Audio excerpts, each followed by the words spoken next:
awaiting this reso from the opposition? Is it up for debates later? Will you be voting, sir? We're the majority, sorry, the new majority, I'm so used to calling ourselves the minority, will meet on it, but even if 24 signed, that doesn't mean we will agenda it right away. Diba? But sa akin, ang pakiusap ko lang, ako, I tried my best, diba? Nakita niyo naman speech ko, yung pakiusap ko yesterday. This is not the first attempt na hulihin siya or first attempt na to take over the majority. Pero parating may foul na ginagawa eh. Hindi na statesman's-like eh, di ba? They could have asked us, they could have saw us, the five, and asked, ano bang plano? They could talk to us. They could talk to Senator. Nandiyan siya. Hanggang gabi, nandito kami. Hindi nga natutulog yung tao. Magpa-file ka ng resolution. Di ba? Ano yan? Pang politika, yung ginagalit nila, base nila. Sir, you mentioned na pupunta to sa ethics. Who will... No, I said possible if the investigation shows that senators plotted to keep another senator from attending the session. That's a criminal offense. Diba? I agree with everyone who's saying na mabigat ang hinaharap natin sa ekonomiya natin. Inflation is so high, farmers, logistics, lahat ng transport, hindi lang to tricycle, taxi, jeepney, bus drivers, including yung mga naghahatid ng ito pati yung mga multinational na it's not easy to import, let's say, medicine, then get it to all the islands of the Philippines. Doble yung logistics mo nun. Gasolina o crudo or ano din ang gamit ng mga vapor. Tapos yung diesel din ang gamit ng mga trucks. We want to shift to that. But sila ang stuck sa hindi na sila majority. We'll discuss muna with the new majority.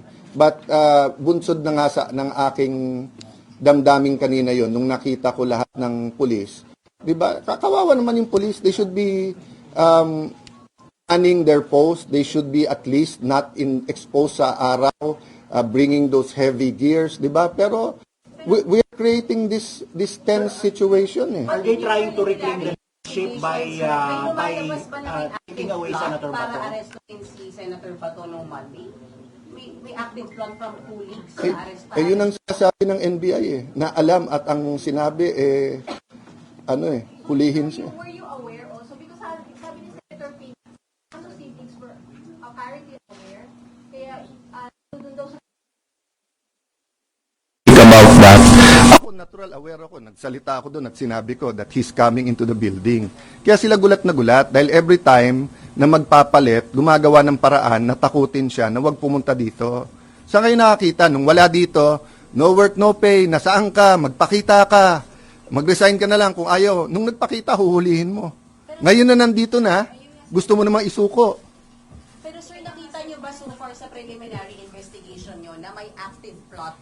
I don't wanna go beyond what I said already because I'm going to meet the majority. I'm going to look at all the reports.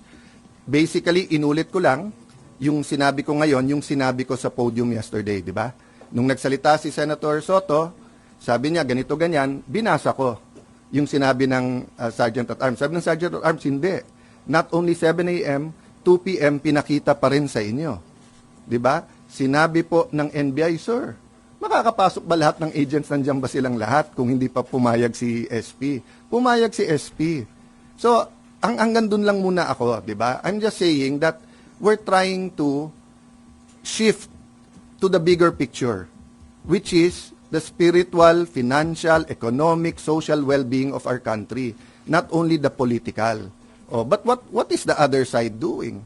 Diba? Sir, meron po bang active threat niya sa leadership niyo considering the fact na medyo magulo dahil dito nga? We will assume that, 'di ba? Sabi nga nila, manipis ang majority namin. Ang sagot ko lang doon, mas mabuting manipis kaso sa makapal. Pero sir, 'Di ba? Majority nga kayo dati, makapal naman. Oh. What do you mean by that? Diba? Sabi niya manipis ang majority namin. Yes, Oh. because of the 13, Oh, sir. 'di ba? Okay. So, at the very least, yung pinaka-respeto natin sa kapwa senador, makapasok ka, you can use the facilities of the Senate, hindi ka sinusundan ng CCTV, hindi ka trinethreaten, hindi nag-iimbento ng mga accusations sa kapwa, 'Di ba? Hindi tinatakot yung kasama mo sa majority. That's why I said nga, statesman like sana, nagpalit, let's move on. Pero sa ginagawa nila ngayon, parang pinipilit nilang magsalita kami kung bakit tumagal ang palitan ng leadership. So, kung papalitan nila kami, all they have to do is go upstairs. Nung natalo ako kay Senator Pimentel ng 2016, nag-dinner pa kami kasama si PRRD with Senator Soto, Senator Lacson. I think Senator Pimentel was there. Nagkamayan pa kami sa Malacanang bago. Then I didn't go to the SONA. I didn't go here. Sa SONA na ako pumunta. Oh. Nung nagpalit at naging Senate President si Senator Subiri, wala namang problema eh.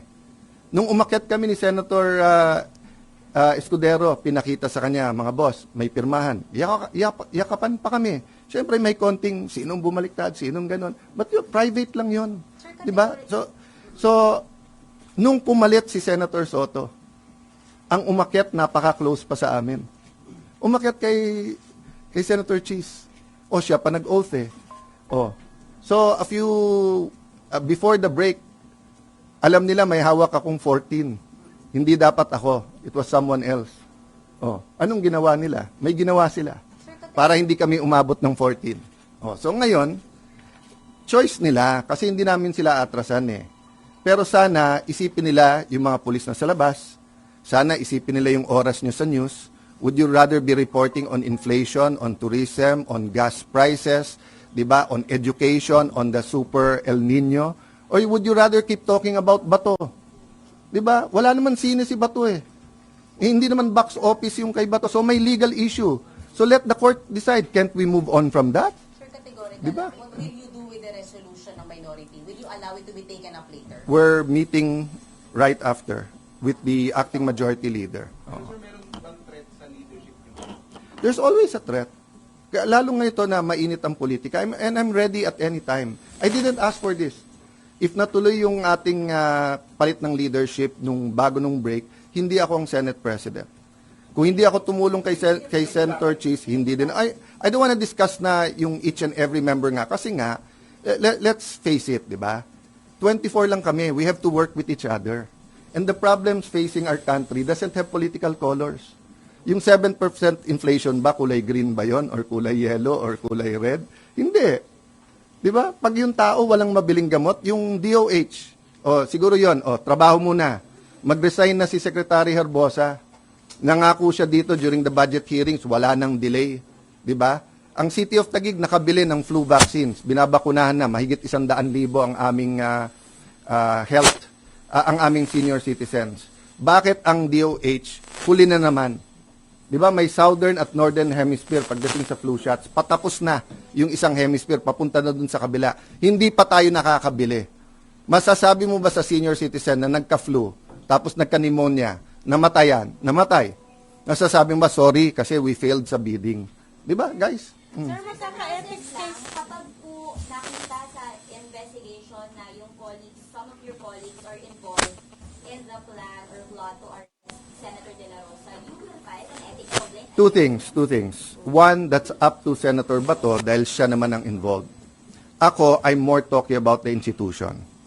Sometimes, if it's more political action, it's better just to let it go and to be statesmen and stateswomen, di ba? Yung parang, okay, that's part of the game. Medyo may konti kang siko, konti kang sipa. Sige, pero no harm, no foul. No blood, no foul. Di ba? So we want to move there. We want to talk about real issues. Di ba? So let me stop there, guys, kasi I'm sure I'll brief you then by the end of the day. Yeah, last question. Siguro po na kayo po ang kumausap kay Senator Bato na magpunta rito yung utang. Many people have been talking to him for the longest time. And as of Sunday evening, ang alam namin hindi siya dadating. Pero nagkausap kami ng Monday morning. Then he told me that he's around. And then we made the arrangement for him to get here. And that's obvious because nung nagsalita ako, di ba? Sabi ko, we have 13 and Senator De La Rosa will come in. That's why nagulat ako nung pumasok na humihingal, tumatakbo. Kasi sabi ko, you don't have to come in dramatically. Yung pala, hinahabol na ng mga ahente ng NBI. Let me stop there, guys. I just have to do some work. Tapos, yeah. Senator Pia will speak about it, but I will tell you everything because there's no crime. Di ba? Ang mag-hitch ba ng ride ngayon, bawal na? But the gun is yours. I don't want to preempt yung speech ni Senator Pia, but later on we'll answer all the questions. Thank you.